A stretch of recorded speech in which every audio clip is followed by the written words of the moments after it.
সচিবালয় সহ রাষ্ট্রের গুরুত্বপূর্ণ দপ্তরগুলোতেও গণহত্যাকারী খুনি হাসিনা দোসরদের উস্কানিতে অনাকাঙ্ক্ষিত বিভিন্ন আন্দোলন তৈরি করা হচ্ছে।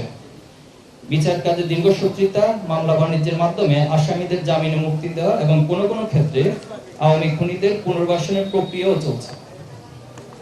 শুধু তাই নয়, আপাত দৃষ্টিতে অনেকের মনে এই প্রশ্ন জাগছে, বাংলাদেশ কি আবার উদ্দেশ্যহীন কোনো গন্তব্যের দিকে ধাবিত হচ্ছে? চাঁদাবাজি, দখলদারি, ছিনতাই, ধর্ষণ, অন্তর্কোন্দল, হত্যা, শিক্ষার্থী নির্যাতন, শিক্ষা প্রতিষ্ঠানে অস্থিতিশীল পরিবেশ তৈরি ইত্যাদি পুরনো কায়দা আবারও শুরু হয়েছে ফ্যাসিবাদী কার্যক্রম। অন্যদিকে গণ অভ্যুত্থানের মাধ্যমে গঠিত সরকার এসব অপকর্ম থামাতে অনেকাংশেই উদাসীনতার পরিচয় দিচ্ছে।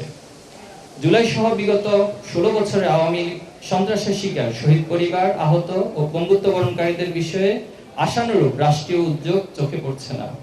বিগত আওয়ামী রেজিমের সময় ছাত্র শিবিরে গুম হওয়া 7 জন ভাইকে ফিরে পেতে রাষ্ট্রপক্ষ থেকে কোনো সহযোগিতা পাওয়া যাচ্ছে না।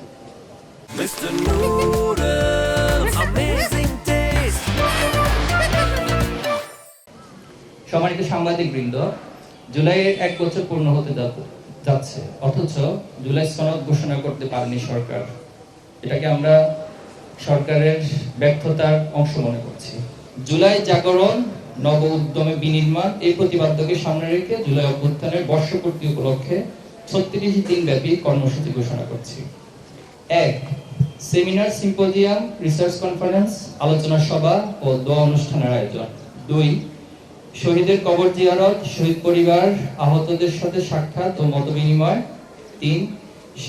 শাখা ভিত্তিক জুলাই গণহত্যার বিচারের দাবিতে জুলাই দ্রোহ শিরোনামে বিক্ষোভ মিছিল আয়োজন। 4. সারা দেশে শিক্ষা প্রতিষ্ঠান ও গুরুত্বপূর্ণ পাবলিক প্লেসে জুলাই জাগরণ, নব উদ্যমে বিনির্মাণ শীর্ষক চিত্র ও ডকুমেন্টারি প্রদর্শনী এবং কালচারাল ফেস্ট আয়োজন। 5. জুলাই গ্রাফিতি অঙ্কন। 6. জুলাইয়ের স্মৃতি বলা, স্মৃতি লিখন, বক্তব্য রচনা, বিতর্ক, ক্রীড়া প্রতিযোগিতা প্রভৃতি আয়োজন। 7. শহীদদের নামে লাইব্রেরি ও পাঠাগার প্রতিষ্ঠা। 8. শহীদ পরিবার, আহত ও আন্দোলনে অংশগ্রহণকারী গাজীদের নিয়ে ত্যাগীদের চোখে আগামীর বাংলাদেশ শীর্ষক সাক্ষাৎকার গ্রহণ ও পডকাস্টের আয়োজন। 9. সাহিত্য সাময়িক ও বিশেষ সংখ্যা প্রকাশ। 10.